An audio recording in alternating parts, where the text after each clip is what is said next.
En esta oportunidad se va a explicar el tema de análisis de malla. Bien, para empezar vamos a ver qué es malla, el concepto de malla. Bien, me dice una malla es una clase especial de circuito cerrado que no contiene ningún otro circuito cerrado dentro de ella. O en otras palabras, conforme atravesamos la trayectoria de una malla no envolvemos a ningún elemento del circuito. Bien, por ejemplo, en este circuito vamos a ver qué trayectorias serían mallas, qué trayectorias cerradas serían mallas. Bien, por ejemplo, esta trayectoria cerrada que estoy subrayando sería una malla. ¿Por qué? Porque dentro de esa trayectoria cerrada no hay ningún elemento. Pero ¿qué pasa si hubiera utilizado esta trayectoria cerrada? No es malla porque dentro de esta trayectoria cerrada hay un elemento del circuito B. Entonces no sería malla. Malla es una trayectoria cerrada que no encierra ningún elemento del circuito. Por ejemplo, esta trayectoria cerrada tampoco es malla porque encierra este elemento y este elemento. Entonces, son trayectorias cerradas que no encierran ningún elemento. Entonces esto sería una malla, otra malla, esto otra malla y esto otra malla.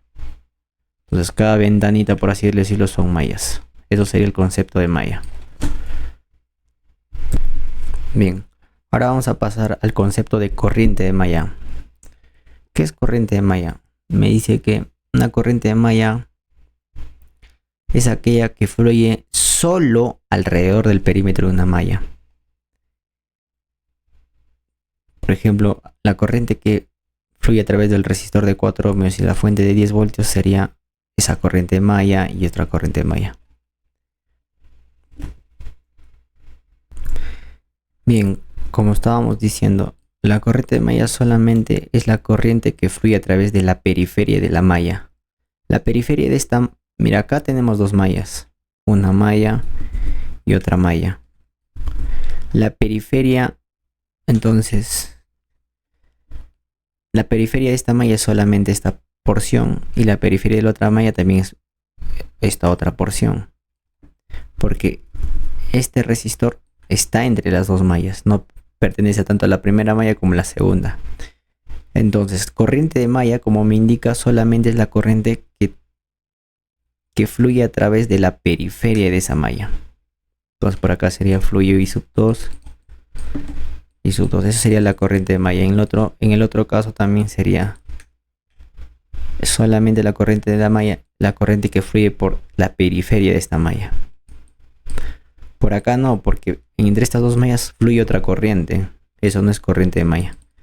Esa corriente que fluye entre dos mallas, bien, sería pues como su nombre no indica, corriente entre dos mallas. Pero esto no se considera la corriente entre dos mallas, no se considera corriente de malla. Bien, ahora ¿cómo denotar o etiquetar las corrientes de malla? Me indica que las corrientes de malla son flechas curvas que casi se cierran sobre sí misma y se dibuja dentro de una malla apropiada. Mira, si bien las direcciones se pueden elegir arbitrariamente, para el análisis de malla se recomienda elegir siempre en sentido horario para poder evitar así errores. Bien, ahora pasamos a otro concepto, fuente de corriente en la periferia de una malla. Cuando se tiene una fuente de corriente en la periferia de una malla, esa corriente de malla ya se conoce, es conocida. Por lo tanto, se etiqueta con su valor, pero hay que tener un poco de cuidado porque existen dos casos. Bien, como las corrientes de malla siempre se tienen que etiquetar en sentido horario, se tiene que etiquetar de esta manera. Bien, cuando hay una fuente de corriente en la periferia de una malla, como vemos acá, en ese caso, esa corriente de malla ya se conoce y cuando se etiqueta con su valor. Siempre en sentido horario. Bien, ahí sería 2. Ese es uno de los casos. Hay un segundo caso cuando tiene dirección opuesta al sentido horario. Es decir, las corrientes de malla siempre se tienen que etiquetar en sentido horario. Pero pero en este caso hay que tener un poquito de cuidado porque este valor de corriente en dirección horaria tendría el valor de -3 amperios. Entonces la corriente de malla sería acá -3. Se coloca el valor con el signo negativo. Entonces hay que tener mucho cuidado, sería un segundo caso. Bien, ahora vamos a determinar el número de ecuaciones en un análisis de malla. Me indica, si nuestro circuito contiene m mallas, voy a agregarle el concepto desconocido, tiene que ser m mallas. Entonces esperamos tener m corrientes y por lo tanto debemos escribir m ecuaciones independientes, ¿no? En ese caso me está diciendo que el número de mallas que tengo me va a generar el número de ecuaciones. Pero voy a modificar un poquito este concepto porque lo que necesitamos es que las ecuaciones de malla que voy a necesitar, el número de ecuaciones de mallas que voy a necesitar, va a ser igual al número de corrientes de mallas desconocidas en el circuito. Porque como hemos visto previamente, en un circuito se puede sin resolver el circuito, ya se puede conocer algunas corrientes de malla, ¿no? Entonces, en ese caso, solo nos interesa cuántas corrientes de malla desconocidas tenemos. Y a partir de ahí, ese es el número de ecuaciones que tengo que determinar. Bien, por ejemplo, en el ejemplo 1, en este circuito de acá, si nosotros etiquetamos las corrientes, vemos que tenemos dos mallas. Pero ninguna de esas corrientes de malla se conoce, por lo tanto necesito dos ecuaciones en este circuito, dos ecuaciones de malla. Mientras en el siguiente circuito también vemos que tengo tres mallas y en ninguna malla se conoce la corriente, por lo tanto tengo tres incógnitas, tres corrientes de malla desconocidas, necesito tres ecuaciones. Pero por ejemplo, en este circuito de acá hay que tener un poco cuidado.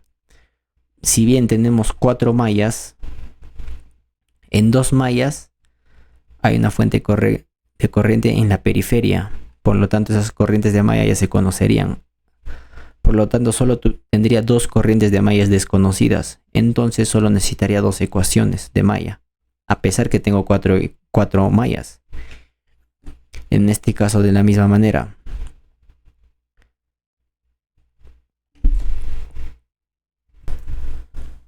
Por ejemplo, en este circuito de acá vemos que tenemos tres mallas, pero en dos mallas hay una fuente corriente en la periferia, por lo tanto esas corrientes de malla se conocerían. Solo tendría una ecuación de malla desconocida, por lo tanto solo necesitaría una ecuación a pesar que hay tres mallas.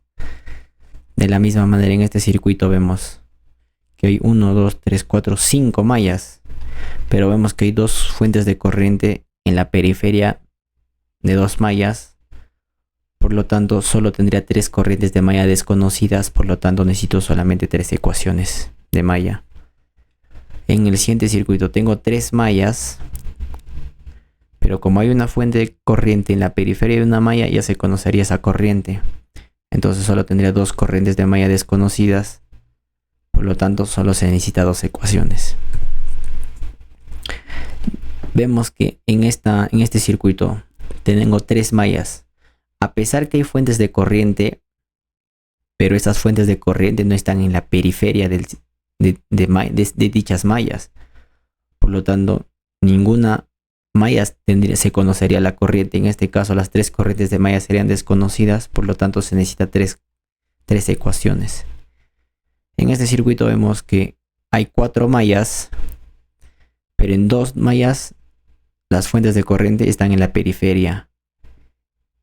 En ese caso, en esas mallas, las corrientes de malla ya se conocen. Entonces solo me quedaría en dos corrientes de malla que no se conocen. Ahora, esta fuente de corriente no está en la periferia de una malla, está entre dos mallas.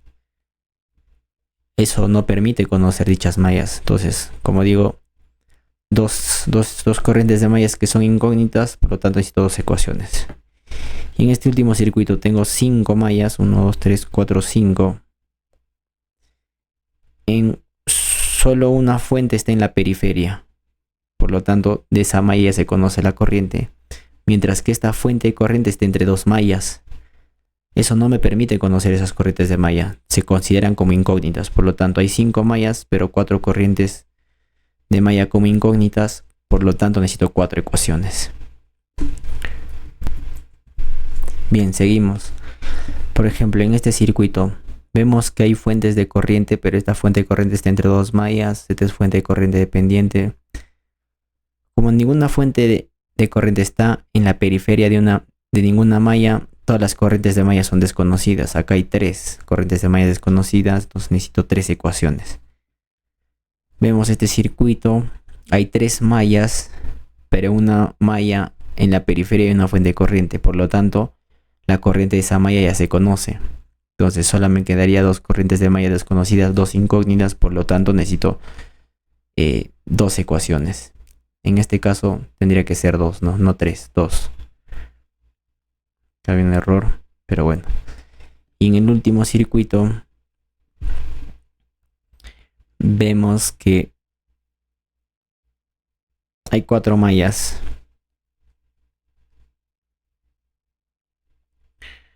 Pero en una malla, en la periferia, hay una fuente de corriente, por lo tanto se conoce la corriente de esa malla. Entonces solamente tendría 3 corrientes de malla desconocidas, 3 incógnitas, por lo tanto se necesitaría 3 ecuaciones. Bien, continuando con la exposición, vamos a ver la caída de tensión. Corriente entre dos mallas. Bien, ¿cómo se forma la corriente entre dos mallas? Se forma por la diferencia de la corriente de dichas mallas y se fundamenta en la ley de corriente de Kirchhoff aplicada a un nodo. Bien, por ejemplo, este circuito de 3 mallas. Vamos a etiquetar las corrientes de mallas. Las voy a poner como I sub A, I sub B e I sub C. Si yo quiero determinar la corriente de malla en esta dirección, que es una corriente entre la malla A y la malla B que pasa por la fuente de tensión, tendría que aplicar la ley de corrientes de Kirchhoff en este nodo. En este nodo entra I sub A, pero en este nodo, ¿cuánto entra? El opuesto de I sub B sería menos I sub B. Bien, entonces esta suma de todas las corrientes sería I sub A menos I sub B. Pero si yo quiero determinar en dirección opuesta, sería el negativo de esta corriente. Sería I sub B menos I sub A. Y sí, coincidiría porque acá en esta corriente entra I sub B. En este nodo de acá, en dirección opuesta a I sub A sería, porque así va I sub A. Entonces en dirección opuesta sería menos I sub A. La suma de dos corrientes en este nodo me va. Pero yo, para estar formando las corrientes entre dos mallas, yo no voy a estar aplicando la ley de corrientes de Kirchhoff en cada nodo, no, esa es una pérdida de tiempo, simplemente explicado para saber de dónde sale el concepto. Lo que tenemos que hacer es primero definir la dirección que queremos hallar la corriente. Por ejemplo, en esta dirección. Una vez que definamos esa dirección de la corriente entre dos mallas, vamos a primero vamos a definir qué corriente está a favor de esa dirección. I sub B, entonces, y se le resta la corriente que esté en contra, porque I sub C, si vamos así, va en contra de esta fuente, de esta corriente que define previamente. Entonces, para formar la corriente entre dos mallas, se forma la diferencia que va a favor, la corriente de malla que va a favor menos la que va en contra, siempre. Así se forma la corriente entre dos mallas.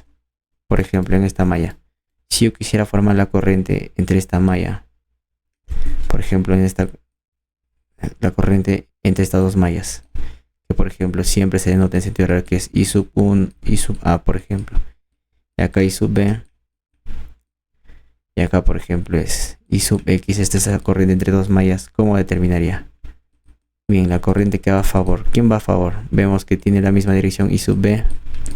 Entonces, la corriente que va a favor menos la corriente que va en contra, que sería I sub A, obviamente. Entonces, de esa manera se forma la corriente entre dos mallas.